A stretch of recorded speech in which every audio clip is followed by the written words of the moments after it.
my parents. Sunshine ang buhay ko. Sino ang sunshine ng buhay? Sunshine ng buhay ko is yung family ko. Sila po yung bibigay sa akin ng inspirasyon and bibigay ng lakas ng loob. Wow!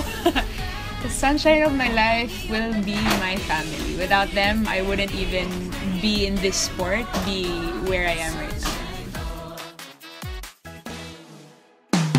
Itong liwanag sa mukha mo nababakas. Itong sinag sa puso mo lumalabas. Sino ang sunshine ng buhay mo?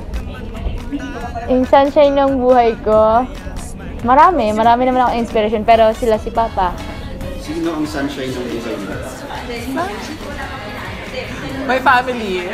And of course, Ang sunshine ng buhay ko ay ang Diyos. Dahil kahit anong mangyari, kahit umulan man o bumagyo, nandyan ang Diyos palagi sa buhay ko. At nobody can love you as much as God loves you.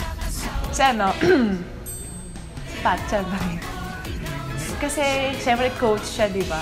So, nararamdaman niya ako kasi player ako. Kasi marami siyang player, di ba? So, lagi niya ako pinupush lagi sa loob ng court. And, ayun nga, siya yung nag-motivate sa akin sa loob ng court. And, lagi niya ako, ina-advise lagi. Yun lang. Pinangingiti, Ang sunshine ng buhay ko ay yung family ko, si Lino, si Ina, and my baby, Nene. Sino ang sunshine ng buhay mo? Secret! Sunshine ng buhay ko si God. Nangingiti mo ako, ikaw ang sunshine ko.